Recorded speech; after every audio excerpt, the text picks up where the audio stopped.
Dear students, मैं Meenakshi from VM academy classes Nashik. बच्चों, हम देख रहे हैं क्लास 12 का चैप्टर 5 ऑसिलेशंस और आज है उसका लेक्चर नंबर 6 जिसमें हम टॉपिक स्टडी करने वाले हैं। एम्पलीट्यूड क्या होता है, फ्रीक्वेंसी, पीरियड क्या होता है, ये सभी बातें हम लोग स्टडी करने वाले हैं। लेकिन इसके पहले के लेक्चर जरूर देखें। तो स्टार्ट करते हैं आज का लेक्चर। तो बच्चों, सबसे पहला पॉइंट हम लोग स्टडी करने वाले हैं कि एम्पलीट्यूड ए ऑफ एसएचएम क्या होता है। देखो, हम लोगों ने स्टडी किया था कि कोई भी पार्टिकल, मान लो यहाँ पे हमने पी पार्टिकल लिया, पी पार्टिकल यहाँ से स्टार्ट होगा, इसको कहा जाता है मीन पोजीशन। पार्टिकल जब यहाँ से स्टार्ट होता है तो वो उसकी होती है मीन पोजीशन, उसी को हम लोग बोलते हैं रेस्ट पोजीशन। पार्टिकल यहाँ से ऑसिलेट होना स्टार्ट करेगा, मैक्सिमम वो कहाँ तक जा सकता है, यहाँ तक जा सकता है ना। ये इसकी क्या होगी, मैक्सिमम वो यहाँ तक आएगा, ये इसकी एक्सट्रीम पोजीशन होगी, एक्सट्रीम पोजीशन। पार्टिकल यहाँ से स्टार्ट होगा मीन पोजीशन, फिर वो यहाँ तक आएगा एक्सट्रीम पोजीशन, यहाँ से वापस ऐसे ऑसिलेट होता है, वो ऐसे वाइब्रेट होता है, राइट ना। तो जब वो यहाँ से स्टार्ट होता है उसकी ओरिजिनल पोजीशन से यहाँ तक जाएगा एक्सट्रीम पोजीशन, उसको हम पॉजिटिव एक्सट्रीम पोजीशन बोलते हैं। फिर वापस वो पार्टिकल यहाँ से यहाँ तक आएगा मीन पोजीशन पे, और वो यहाँ पे रुकता नहीं, वो इस साइड में जाता है उतना ही डिस्टेंस जितना उसने इस साइड में कवर किया था। तो ये क्या होगी उसकी, ये भी इसकी एक्सट्रीम पोजीशन। मैक्सिमम वो कहाँ तक जाता है, वो उसकी एक्सट्रीम पोजीशन होती है। तो यहाँ तक जाने के बाद वो वापस यहाँ पे आएगा, वापस ऐसे ऑसिलेट होगा, मतलब मैक्सिमम वो इतना डिस्टेंस कवर करेगा।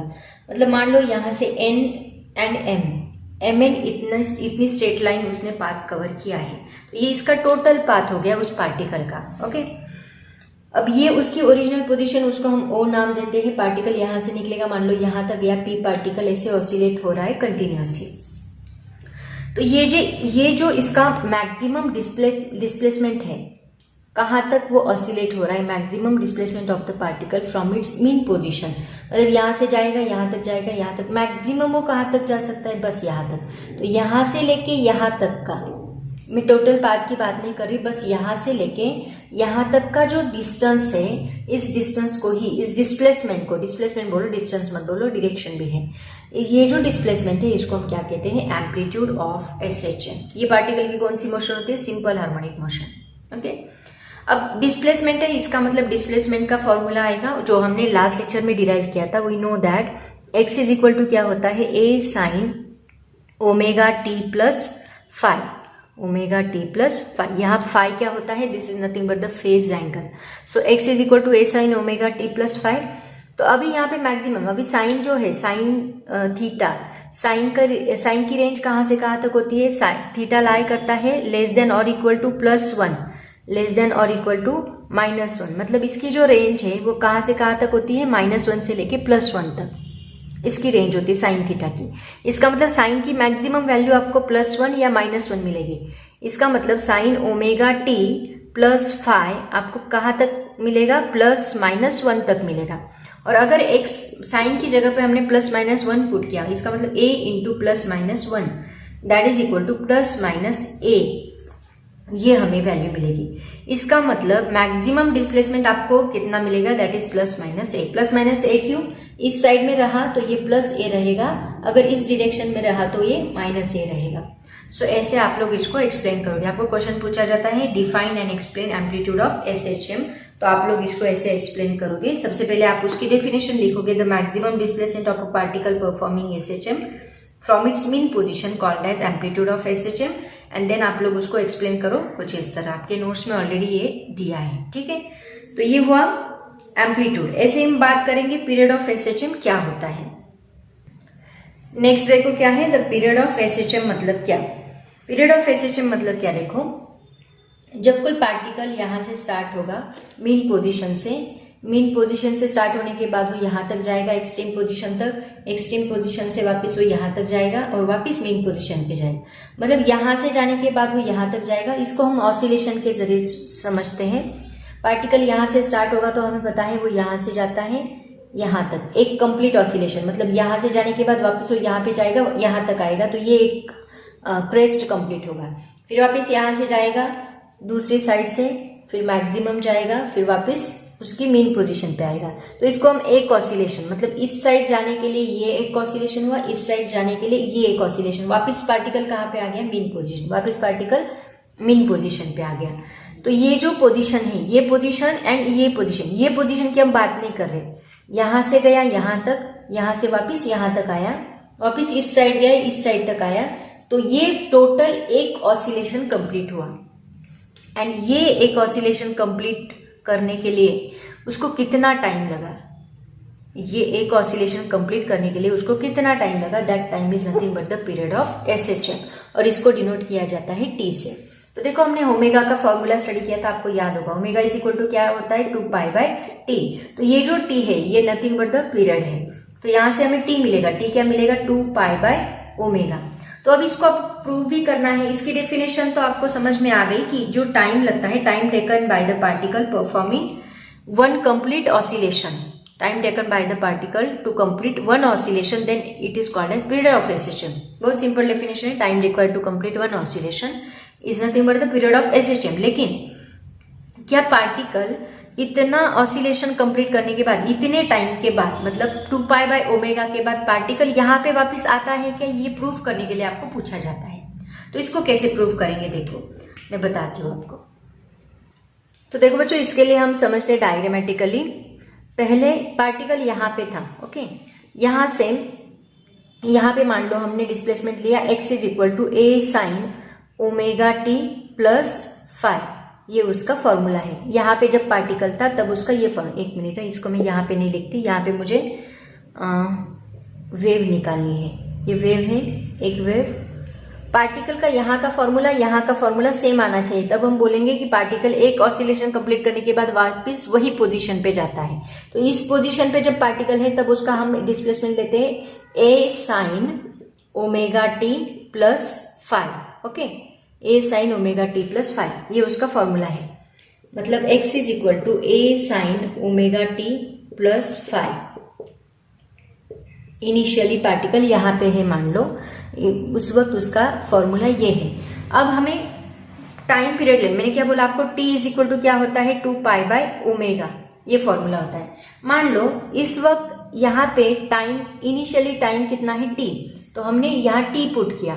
अब मान लो पार्टिकल यहाँ तक गया, तो यहाँ तक जाने के बाद उसने कितना ऑसिलेशन कंप्लीट किया, एक ऑसिलेशन मतलब कितना होता है, टाइम 2π/ω, मतलब आफ्टर टाइम 2π/ω, मतलब यहाँ पे टाइम कितना होगा, ये t प्लस 2π/ω, t प्लस 2π/ω, मतलब now at time t is equal to t plus 2π/ω, x क्या रहेगा, देखो पुट इन इक्वेशन, इसको चाहे तो नाम दे दो equation 1, put in equation 1, put t is equal to t plus 2π/ω in equation 1। तो इस t की जगह पे अभी हम ये पुट करेंगे, मतलब टाइम अभी चेंज हो गया, तो उस वक्त हमें x क्या मिलेगा, देखो अब x भी चेंज होना चाहिए, बट अगर पोजीशन वही है तो हमें यही फॉर्मूला मिलना चाहिए। अगर ये फॉर्मूला मिलता है तो हम बोलेंगे यस, टाइम पीरियड कितना होता है, 2π/ω होता है। अगर नहीं मिलता है तो हम बोलेंगे इट इज रॉन्ग। तो देखो यहाँ पे मैंने a sin as it is रखा, ओमेगा एज इट इज रखा, इस t की जगह पे हमने पुट किया t प्लस 2π/ω प्लस 5। अब यहाँ पे देखो ये ओमेगा से मल्टीप्लाई कर दो, क्या मिलेगा, a sin ω/t प्लस ये ओमेगा कैंसिल होगा, सिर्फ 2π बचेगा प्लस 5, ओके, ये ओमेगा अंदर मल्टीप्लाई होने के बाद ओमेगा कैंसिल होगा और सिर्फ 2π बचेगा। उसके बाद देखो अभी यहाँ पे ये फॉर्मूला कैसे बन गया, देखो a sin 2π as it is, दूसरे ब्रैकेट में लो ω/t प्लस 5। आपको याद होगा अलाइड एंगल्स हमने स्टडी किए थे, अलाइड एंगल्स में हमने स्टडी किया था कि ये हॉरिजॉन्टल लाइन होती है, यहाँ 0 होता है, यहाँ π/2 होता है, यहाँ पाई, यहाँ 3π/2, यहाँ 2π। तो ये हॉरिजॉन्टल लाइन पे होता है नो चेंज, वर्टिकल लाइन पे होता है चेंज। एंड अलाइड एंगल्स की बात कर रहे हैं हम लोग, first quadrant, second quadrant, all, silver, T, cups, ये हमने स्टडी किया था। तो यहाँ पे 2π है, 2π मतलब नो चेंज, तो यहाँ 2π प्लस मतलब कौन सा क्वाड्रेंट हुआ, फर्स्ट क्वाड्रेंट। फर्स्ट क्वाड्रेंट में क्या होते हैं, ऑल पॉजिटिव, तो साइन भी क्या रहेगा, पॉजिटिव। ये अलाइड एंगल्स हमें निकालने हैं। A sine as it is, sine positive, पहले उसकी साइन लेते हैं, साइन क्या है, पॉजिटिव। एंड 2π के लिए क्या होता है, नो चेंज, मतलब साइन का साइन ही रहेगा, अगर चेंज है तो साइन का कॉस बनता है। ये ऑलरेडी ट्रिग्नोमेट्री मैथ्स में हमने स्टडी किया था, राइट ना। अलाइड एंगल्स, 2 पाई प्लस ये एंगल, मतलब 2 पाई प्लस कहाँ पे जाएगा, फर्स्ट क्वाड्रेंट में, 2 पाई प्लस है ना, मतलब फर्स्ट क्वाड्रेंट में जाएगा। फर्स्ट क्वाड्रेंट में ऑल पॉजिटिव होते हैं, यहाँ बस साइन पॉजिटिव, यहाँ बस टैन पॉजिटिव, यहाँ बस कॉस पॉजिटिव होता है, ऑल सिल्वर टी कप्स, ऐसे उसका ट्रिक है। तो यहाँ ऑल पॉजिटिव है, इसका मतलब साइन भी क्या रहेगा, पॉजिटिव, और यहाँ पे नो चेंज। अगर ये हॉरिजॉन्टल पाई बाय 2 प्लस होता तो हमें साइन का कॉस करना पड़ता, 3 पाई बाय 2 प्लस होता तो हमें साइन का कॉस करना पड़ता, कॉस का साइन करना पड़ता है, या फिर टैन का कॉट करना पड़ता है। बट यहाँ 2 पाई है, मतलब साइन का साइन ही रहेगा, कॉस का कॉस ही रहेगा, तो नो चेंज है, तो साइन का यहाँ पे साइन ही रहेगा। इंटू थीटा, थीटा क्या है यहाँ पे हमारा, ये पूरा angle omega T plus 5। Okay, ये प्लस लिखने की जरूरत नहीं है। तो यहाँ पे देखो हमें एंगल क्या मिल रहा है, इसका मतलब क्या होता है कि फॉर्मूला आपको बोला जाता है कि sine 2 pi plus theta is equal to क्या होता है, साइन थीटा होता है। तो हमने वही किया, थीटा की जगह पे क्या है, ओमेगा टी प्लस 5 है। वो कैसे आया ये मैंने आपको एक्सप्लेन किया। तो यहाँ sine 2 pi plus theta is equal to sine theta है, मतलब 2 pi plus this is the theta, तो वो हमने लिखा 2 ओमेगा टी प्लस 5। तो यहाँ x इज इक्वल टू हमें क्या मिल रहा है, after 2 pi by omega, time change करने के बाद भी हमें वही फॉर्मूला मिल रहा है जो इनिशियली था, ओमेगा टी प्लस 5। देखो यहाँ पे भी हमें वही फॉर्मूला था, हमने टाइम चेंज किया, ये टाइम लिया हमने, आगे चला गया पार्टिकल, लेकिन ये टाइम के बाद भी पार्टिकल हमें वही का वही मिल रहा है, क्योंकि हमें यहाँ पे भी क्या मिला, x is equal to A sine omega T plus 5 ही मिला। इसका मतलब क्या कि हमारा पार्टिकल जो है उतने टाइम पीरियड के बाद 2 पाई बाय ओमेगा, इतने टाइम पीरियड के बाद वापस वही पोजीशन पे चला गया, ऐसे उसका मीनिंग है। ओके, आया समझ में? इसका मतलब आप यहाँ पे क्या लिखोगे कि t is equal to 2 pi by omega, t is equal to 2 pi by omega at this time, this is the minimum time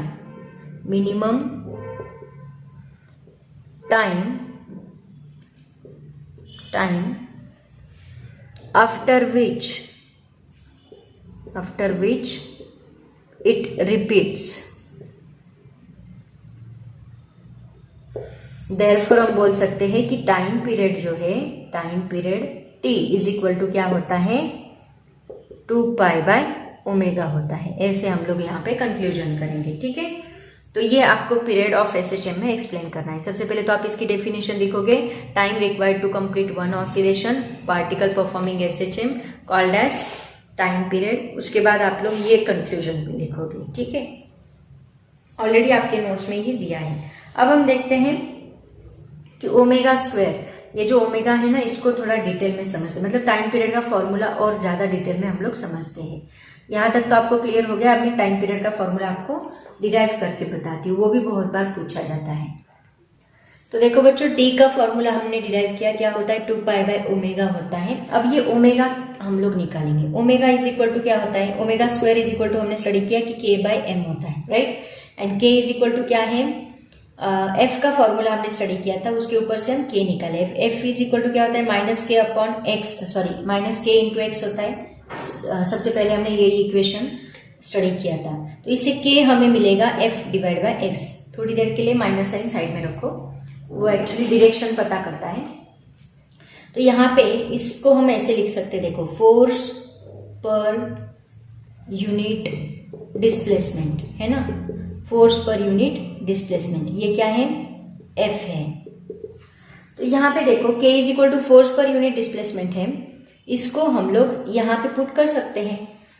omega square is equal to क्या आएगा, फोर्स पर यूनिट डिस्प्लेसमेंट, मतलब f divide by x, ऐसे हम लोग लिख सकते हैं। Directly ऐसे ही लिखती हूँ मैं, फोर्स पर यूनिट डिस्प्लेसमेंट लिखने के बजाय f divide by x, divide by क्या है, m। ओके, अब इस f की जगह पे, मतलब ये क्या बना, देखो, f divide by m into x बना। इस f की जगह पे हम फॉर्मूला पुट कर सकते हैं, mass into acceleration divide by m into x, है ना। तो ये m कैंसिल होगा और ये क्या मिलेगा हमें, एक्सेलरेशन डिवाइड बाय x, मतलब omega square is equal to हमें क्या मिलेगा, एक्सेलरेशन पर यूनिट डिस्प्लेसमेंट, है ना, डिवाइड बाय x है ना, पर यूनिट डिस्प्लेसमेंट। ये हमें क्या मिला, ओमेगा स्क्वायर। बट हमें ओमेगा चाहिए तो हम स्क्वायर निकालेंगे, तो इसको क्या आएगा, स्क्वायर रूट आएगा। इसका मतलब t का फॉर्मूला क्या बनता है, देखो, दैट इज इक्वल टू, ये 2 पाई एज इट इज रहेगा, एंड ओमेगा की जगह पे हम क्या लिखेंगे, under root acceleration per unit displacement, directly ऐसे लिखती हूँ मैं, एक्सेलरेशन पर यूनिट डिस्प्लेसमेंट। ये हमें क्या मिलता है, टाइम पीरियड। अब यहाँ पे इस एक्सेलरेशन की जगह पे, एक्सेलरेशन पर यूनिट डिस्प्लेसमेंट की जगह पे ओमेगा का ये भी फॉर्मूला हम लोग पुट कर सकते हैं। क्या आएगा ओमेगा का फॉर्मूला, सोचो जरा। मतलब इसको हम ऐसे भी लिख सकते हैं, 2 पाई डिवाइड बाय, यहाँ पे क्या है अंडर रूट, इसको हम सिर्फ ओमेगा लिखना है तो आप क्या लिखोगे, अंडर रूट के बाय एम लिखोगे। यहाँ पे के डिवाइड बाय एम ऐसे भी आएगा। Therefore T is equal to हमें क्या मिलेगा, 2 pi divide by under root, sorry इसको अगर हमें मल्टीप्लाई करना है तो हम कैसे लिखेंगे इसको, ये 2 पाई एज इट इज रहेगा और ये स्क्वायर रूट ऑफ ये एम ऊपर जाएगा एंड के नीचे आएगा। तो ये फॉर्मूला आपको डिराइव करने के लिए पूछा जाता है। चाहे तो ये लिखो टी इज इक्वल टू, ये भी फॉर्मूला इंपॉर्टेंट है, 2 pi divide by under root acceleration per unit displacement, ये भी फॉर्मूला याद रखो, ये भी इंपॉर्टेंट है। एंड दूसरा कौन सा फॉर्मूला, ये कैसे आया ये मैंने आपको एक्सप्लेन किया है यहाँ पे। And T is equal to 2 pi under root m divide by k, ये भी फॉर्मूला इंपॉर्टेंट है। दोनों फॉर्मूलेज यहाँ पे याद रखो, ठीक है।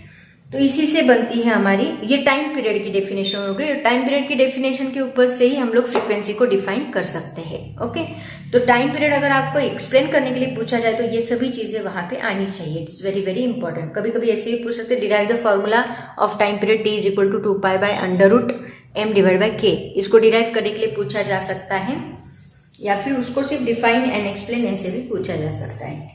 अब देखते हैं फ्रीक्वेंसी क्या होता है। बच्चों फ्रीक्वेंसी मतलब क्या होता है, देखो frequency is denoted by n, n is equal to 1 upon T. इसी को हम लोग डिफाइन करते हैं number of oscillations, number of oscillations in per unit time, ऐसे भी बोला जाता है। इन 1 सेकेंड मतलब क्या, देखो नंबर ऑफ ऑसिलेशन मतलब ये एक ऑसिलेशन हो गया, ये 2 ऑसिलेशन हो गया, ये 3 ऑसिलेशन हो गया, ठीक है। 1 ऑसिलेशन, 2 ऑसिलेशन, 3 ऑसिलेशन। मान लो 1 सेकेंड में 3 ऑसिलेशन पास हो रहे तो फ्रीक्वेंसी क्या रहेगी, 3 हर्ट्ज। यहाँ पे लिखती हूँ फ्रीक्वेंसी क्या रहेगी, 3 हर्ट्ज। मान लो 1 ऑसिलेशन 1 सेकेंड में 3 ऑसिलेशन तो फ्रीक्वेंसी रहेगी 3 हर्ट्ज। तो यहाँ पे मान लो इतने ऑसिलेशंस पास हो रहे 1 सेकेंड में, टाइम उतना ही है, उतने ही टाइम में कितने ऑसिलेशन, 1 2 3 4 5 ऑसिलेशन पास हुए तो फ्रीक्वेंसी रहेगी 5 हर्ट्ज। इसको 1 ऑसिलेशन, तो 1 सेकेंड में कितने ऑसिलेशंस पास होते हैं, कितनी वेव्स पास होती है, उसको हम क्या बोलते हैं, फ्रीक्वेंसी ऑफ एसएचएम। मतलब n is equal to 1 upon T, ऐसे उसको डिफाइन किया जाता है। That means the number of oscillations perform by particle performing SHM per unit time is called as frequency of SHM. अब यहाँ पे फ्रीक्वेंसी का टाइम पीरियड का यूज करके फ्रीक्वेंसी का फॉर्मूला डिराइव करो। एन इज इक्वल टू क्या आएगा, टी ऑलरेडी हमने स्टडी किया, टी इज इक्वल टू क्या होता है, 2 pi under root m divide by k होता है। तो यहाँ एन इज इक्वल टू क्या है, 1 अपॉन टी है। तो 1 अपॉन टी मतलब यहाँ पे टी का फॉर्मूला पुट कर दो, 1 upon 2 pi under root m divide by k. इसका मतलब n इज इक्वल टू क्या बनेगा, n इज इक्वल टू बनेगा 1 अपॉन 2 पाई, साइड में ले लो, अंडर रूट ये के ऊपर जाएगा डिवाइड बाय m नीचे आएगा। तो ये बनता है फ्रीक्वेंसी का फॉर्मूला, सॉरी फ्रीक्वेंसी। ओके, देखो टाइम पीरियड का फॉर्मूला होता है 2 pi under root m divide by k, and n frequency का फॉर्मूला होता है 1 upon 2 pi under root k divide by m। Okay, समझ में आया, बहुत सिंपल है। देखो बच्चों, ऐसे टोटल 3 कंसेप्ट हम लोगों ने स्टडी की। सबसे पहले एम्पलीट्यूड मतलब maximum displacement of particle performing SHM called as amplitude from its mean position, then it is called as amplitude. उसके बाद पीरियड मतलब क्या होता है, time required to complete 1 oscillation called as period. And frequency का मतलब होता है number of oscillations passing in 1 second और per unit time called as frequency. बच्चों अभी इसी के ऊपर मतलब जो टाइम पीरियड का फॉर्मूला हमने डिराइव किया उसके ऊपर एक न्यूमेरिकल जो एक्सरसाइज में पूछा गया है वो हम लोग देख लेते हैं। न्यूमेरिकल देखो क्या है, the period of oscillation of a body of mass m1 suspended from a light spring is t when a body of mass m2 is tied to the first body and the system is made to oscillate, the period is 2t। मतलब initially मास m1 attach किया था उस वक्त उसका time period t था। अब हमने क्या किया, बॉडी को m2 भी अटैच किया और उस वक्त उसको ऑसिलेट किया तो उसका टाइम पीरियड हमें 2t मिला। Compare the masses m1 and m2। Compare करना है, मतलब m1 डिवाइड बाय m2 आपको निकालना है। तो देखो कैसे निकालेंगे। सबसे पहले देखो मास हमने अटैच किया था। मास जब m1 था तो उस वक्त आपका टाइम पीरियड कितना था? टाइम पीरियड था t1। ओके, मास जब m1 था तो टाइम पीरियड कितना था? t1। t था, ओनली t। जब मास हमने m1 प्लस m2 किया, m1 को और एक मास अटैच किया m2, तो उस वक्त टाइम पीरियड कितना बन गया? 2t बन गया। और हमें निकालने के लिए क्या बोला है? ये गिवन है, दिस इज गिवन। और हमें निकालने के लिए क्या बोला है? टू फाइंड करने के लिए बोला है m1। कंपेयर करो, मतलब m1 डिवाइड बाय m2 क्या होता है वो निकालो। ठीक है, तो देखो कैसे लिखना है। टाइम पीरियड का ही फॉर्मूला यूज करना है। t इज इक्वल टू क्या होता है? 2 pi under root m divide by k। तो यहाँ पे एक बार हम लोग m1 पुट करेंगे तो t इज इक्वल टू हमें मिलेगा 2 pi under root m1 divide by k। Okay, but जब हम टाइम पीरियड 2t करेंगे तो 2t is equal to 2 pi as it is रहेगा। और यहाँ पे मास अटैच होगा m1 plus m2। Time period जब डबल हो गया तो मास भी हमारा डबल हो गया। k डबल मतलब m1 प्लस m2, दो मासेस आ गए उसमें। अब अगर हमने इक्वेशन, इसको नाम दो इक्वेशन नंबर 1, इसको नाम दो इक्वेशन नंबर 2। अगर हमने इक्वेशन 1 डिवाइड बाय 2 किया, इक्वेशन 1 डिवाइड बाय 2 अगर हमने किया तो क्या मिलेगा? t divide by 2t is equal to 2 pi under root m1 divide by k divide by 2 pi under root m1 plus m2 divide by k। Okay, तो 2 pi cancel होगा, t cancel होगा, 1/2 is equal to, ये whole को, एक minute, इसको ऐसे लिखो, m1 divide by k लिखो इनटू, ये k ऊपर मल्टीप्लाई होगा, k divide by m1 plus m2 बनेगा। ठीक है, अब देखो यहाँ पे ये k एंड ये k कैंसिल होता है, इसको एक ही रूट के अंदर हम लोग लिख सकते हैं। तो ये k कैंसिल होगा यहाँ पे। अगर मैंने दोनों साइड से स्क्वायर रूट लिया तो यहाँ पे क्या बनेगा? 1/4 बनेगा और इसका स्क्वायर रूट निकल जाएगा, स्क्वायर लिया, स्क्वायरिंग बोथ साइड किया तो m1 डिवाइड बाय क्या बनेगा? m1 प्लस m2 बनेगा। अब हम क्या करेंगे? इन दोनों का क्रॉस मल्टीप्लीकेशन करो, क्या आता है? क्रॉस मल्टीप्लीकेशन किया तो मिलता है m1 plus m2 is equal to 4m1। यहाँ पे ऐसे मल्टीप्लाई किया, m1 plus m2 is equal to 4m1। अब यहाँ पे 4m1 जो है एज इट इज रखो, m1 को उधर शिफ्ट करो तो क्या मिलेगा? m2 is equal to 4m1 minus m1। Okay, ये इस साइड आके माइनस m1 बनेगा, that is equal to 3m1। मुझे m1 प्लस m2 चाहिए तो 3 को इधर शिफ्ट करो तो m1 एज इट इज रहेगा, m2 उस साइड जाके डिवाइड होगा, इज इक्वल टू, ये यहाँ पे 1 है तो ये 3 इस साइड आके डिवाइड होगा, मतलब m1 divide by m2 is equal to क्या मिलेगा? 1/3। यही हमें फाइंड करना था। आया समझ में? ऐसे हम लोग इसको सॉल्व करेंगे। बहुत सिंपल न्यूमेरिकल था जो कि आपको एक्सरसाइज में पूछा गया है। ठीक है, तो देखो बच्चों, यहाँ पे हम लोग क्या करने वाले हैं? स्प्रिंग को कंबाइन करके, मतलब वन से ज्यादा स्प्रिंग हम लोग कंबाइन करने वाले हैं। तो उसमें दो टाइप के कॉम्बिनेशन बनते हैं, एक बनता है सीरीज कॉम्बिनेशन एंड दूसरा बनता है पैरेलल कॉम्बिनेशन। मतलब देखो क्या, सीरीज का मतलब क्या होता है कि एक स्प्रिंग है, ये एक स्प्रिंग हमने ली, यही स्प्रिंग को हम लोग, इसका प्रैक्टिकल भी है आपको, दूसरी स्प्रिंग हमने लगाई, ऐसे तीसरी स्प्रिंग लगाई, इसको कहा जाता है सीरीज कॉम्बिनेशन, मतलब वन आफ्टर अनदर, ऐसा कॉम्बिनेशन जो बनता है इसको सीरीज कॉम्बिनेशन बोलते हैं। एंड पैरेलल कॉम्बिनेशन का मतलब क्या कि एक स्प्रिंग ली हमने ऐसे, उसी स्प्रिंग के इसको हमने दूसरी स्प्रिंग का फर्स्ट टर्मिनल कनेक्ट किया, तीसरी स्प्रिंग यहाँ पे कनेक्ट की, कुछ ऐसे, मतलब सभी स्प्रिंग का एक टर्मिनल एक जगह लिया, दूसरा टर्मिनल एक जगह लिया, तो ये जो जैसे हम लोग रेजिस्टर का कनेक्ट करते हैं वैसे, तो ये पैरेलल कॉम्बिनेशन हो गया, ये सीरीज कॉम्बिनेशन हो गया। तो ये दोनों कॉम्बिनेशन के बारे में हम लोग स्टडी करने वाले, मतलब इसका इफेक्टिव फोर्स कांस्टेंट क्या होता है, इफेक्टिव स्प्रिंग कांस्टेंट क्या होता है, उसका फॉर्मूला हम लोग यहाँ पे डिराइव करेंगे। बहुत सिंपल है, बताती हूँ कैसे करना है। तो देखो बच्चों, यहाँ पे हमने दो स्प्रिंग्स ली है, उनको हमने सीरीज में कनेक्ट किया। मान लो इसका फोर्स कांस्टेंट है K1, इसका फोर्स कांस्टेंट है K2। इसको हमने सेम मास अटैच किया है दोनों स्प्रिंग को, इसका मतलब दोनों का फोर्स जो है वो सेम रहेगा। तो अभी आपको पता है फोर्स का फॉर्मूला क्या होता है, K इंटू एक्स, ये फॉर्मूला होता है, ऑलरेडी हमने स्टडी किया। तो यहाँ पे मान लो ये स्प्रिंग को मास अटैच करने के बाद वो एक्सटेंड हुई, पहले इतनी सी थी ये स्प्रिंग, जब हमने मास अटैच किया तो वो उसका एक्सटेंशन बढ़ गया, मतलब इतनी थी अब उसका एक्सटेंशन बढ़ के इतना हो गया, इतनी बड़ी स्प्रिंग हो गई एक्सटेंशन। वो एक्सटेंशन मान लो इसका हमने E1 लिया, इसका हमने E2 लिया, मतलब दोनों स्प्रिंग मान लो अलग अलग एक्सटेंशन दे रही है, क्योंकि फोर्स अटैच हो रहा है तो ये स्प्रिंग का एक्सटेंशन अलग रहेगा सीरीज में, ये स्प्रिंग का एक्सटेंशन अलग रहेगा, लेकिन दोनों का मास सेम है तो दोनों के ऊपर फोर्स सेम एक्ट होगा। तो मान लो E1 ये फर्स्ट स्ट्रिंग का एक्सटेंशन है, extension of first string, extension का spelling, extension of first spring, and E2 is the extension of second spring. तो यहां पे अगर ये x की बजाय, ये क्या है एक्सटेंशन, मतलब इसी को हम डिस्प्लेसमेंट कहते हैं, इतना एक्सटेंड हुई मतलब इतना डिस्प्लेसमेंट हुआ इसका, तो इसी को हम लोग क्या कहेंगे, इसको मैं x की जगह पे E1 पुट करूंगी, x की जगह पे E2 पुट करूंगी। इसका मतलब देखो यहाँ पे F इज इक्वल टू हमें क्या मिलेगा, F इज इक्वल टू मिलेगा K1 into E1 first spring के लिए। Okay, similarly F is equal to क्या मिलेगा सेकेंड स्प्रिंग के लिए, K2 इंटू E2, लेकिन दोनों का फोर्स क्या है, सेम है, तो हम लिखेंगे F is equal to K1 E1 is equal to K2 E2, ऐसे हम लोग लिखेंगे। इससे देखो आपको E1 का फॉर्मूला क्या मिलता है, E1 इज इक्वल टू आपको मिलता है K1 इधर शिफ्ट किया तो F डिवाइड बाय K1 मिलता है। Similarly E2 is equal to क्या मिलेगा, F डिवाइड बाय K2। और अगर आपको टोटल एक्सटेंशन निकालना है तो क्या मिलेगा, टोटल एक्सटेंशन क्या मिलेगा आपको, E is equal to E1 plus E2।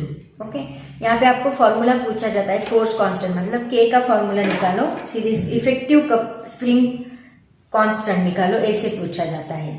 तो ये E1 प्लस E2 आपने ऐड किया, तो यहाँ पे मान लो E की जगह पे मैं यहाँ पुट करती हूँ E इज इक्वल टू, यहाँ E इज इक्वल टू क्या मिलेगा, F डिवाइड, मान लो सीरीज के लिए हमने टोटल कांस्टेंट क्या लिया, KS लिया, तो E is equal to F upon KS हमने यहाँ पे पुट किया, तो F upon KS is equal to E1 की जगह पे F अपॉन K1 पुट करो, प्लस E2 की जगह पे F अपॉन K2 पुट करो। ठीक है, अब देखो यहाँ पे F कॉमन निकल सकता है इन सब में से, तो F upon KS as it is रहेगा, F अगर मैंने कॉमन निकाला तो यहाँ पे बचेगा 1 upon K1 plus 1 upon K2, तो ये F कैंसिल होगा और हमें क्या मिलेगा, 1 upon KS is equal to 1 upon K1 plus 1 upon K2, ये हमें फॉर्मूला मिलेगा। तो यहाँ पे KS जो है, KS को हम क्या कहते हैं, KS is nothing but the effective spring constant, इसको कहा जाता है। तो इसका फॉर्मूला, ये जो फॉर्मूला है ये डिराइव करने के लिए आपको पूछा जाता है, बहुत सिंपल फॉर्मूला है। F लेना है K1 E1, F लेना है K2 E2, इससे आपको E1 E2 मिलेगा, टोटल एक्सटेंशन के फॉर्मूले में उसको पुट करो और उसको डिराइव करो।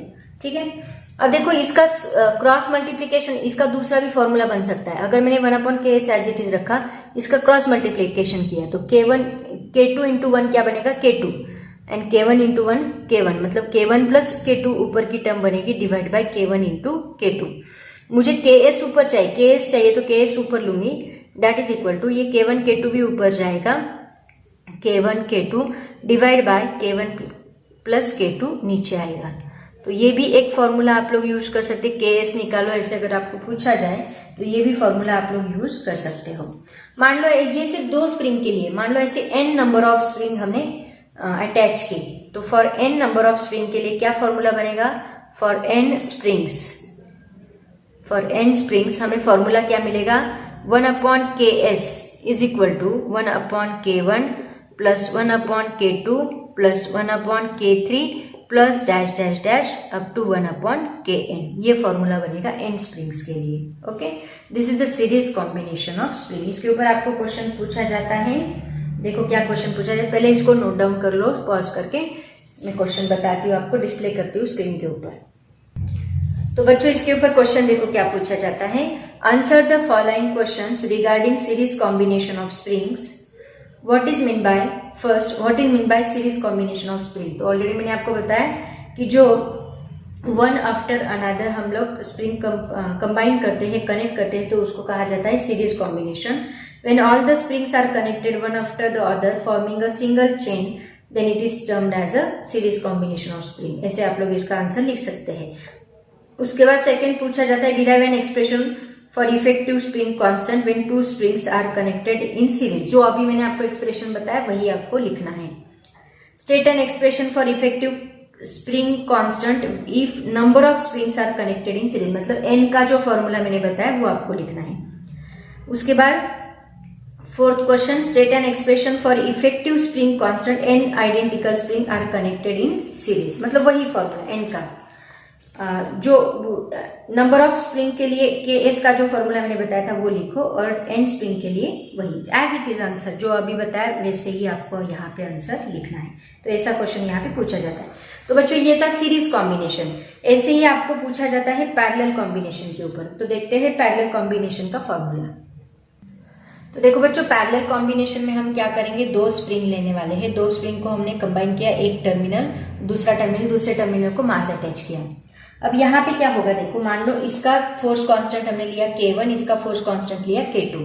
ये कॉम्बिनेशन ऐसे भी कर सकते हैं, एक स्प्रिंग यहाँ से कनेक्ट करो, यहाँ पे मास अटैच करो और यहाँ से दूसरी स्प्रिंग कनेक्ट करो। ऐसे भी आप लोग ये कंबाइन कर सकते हैं। ऐसे भी कॉम्बिनेशन है, ऐसे भी कॉम्बिनेशन किया जाता है। इसका फोर्स कांस्टेंट हमने K1 लिया, वैसे इसका फोर्स कांस्टेंट K1, इसका फोर्स कांस्टेंट K2। अब अगर आप ऑब्जर्व करोगे तो यहाँ पे दोनों स्प्रिंग का जो एक्सटेंशन है वो सेम रहेगा। दोनों स्प्रिंग का एक्सटेंशन सेम रहेगा, लेकिन इसके ऊपर फोर्स अलग रहेगी, इसके ऊपर फोर्स अलग रहेगी। फोर्स क्यों अलग रहेगी, देखो जब हम इसके ऊपर फोर्स अप्लाई करेंगे तो ये स्प्रिंग अब खुद एक अलग फोर्स अप्लाई कर सकती है, उनका खुद का फोर्स, रेस्टोरिंग फोर्स हम लोग यहाँ पे लेते हैं। तो ये स्प्रिंग का रेस्टोरिंग फोर्स अलग हो सकता है, ये स्प्रिंग का रेस्टोरिंग फोर्स अलग हो सकता है।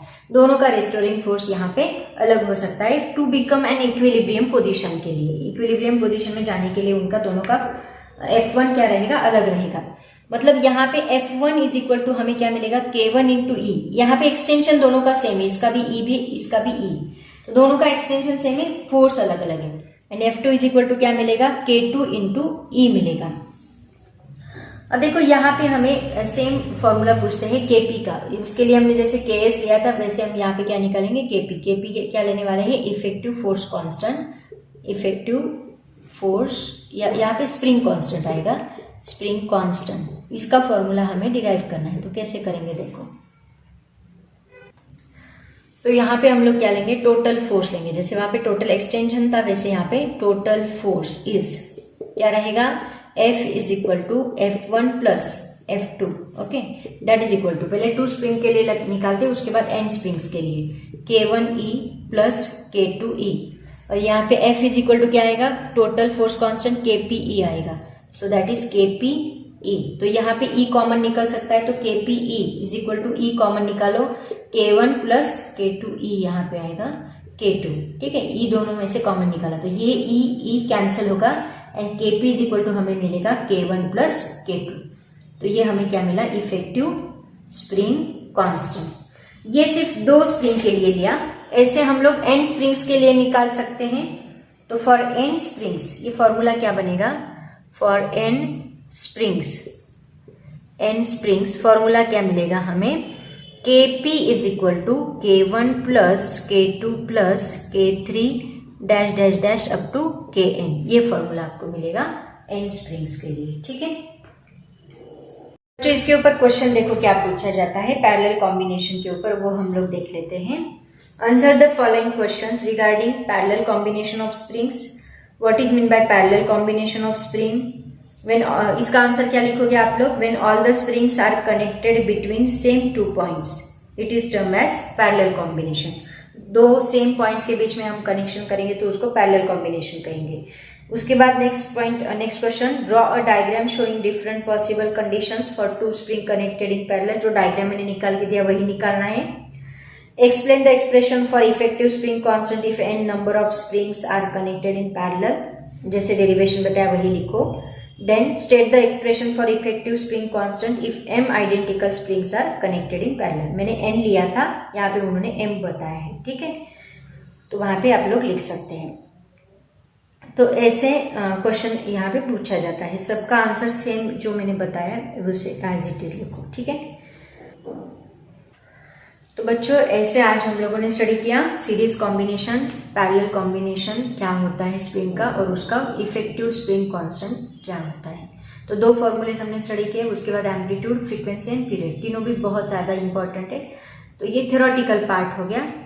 आज हम यहीं पे रुकते हैं, ऑलरेडी वीडियो हमारा 30 मिनट्स का बन चुका है, तो हम यहीं पे रुकते हैं। पढ़ाई करते रहो। All the very best. Thank you so much and bye bye.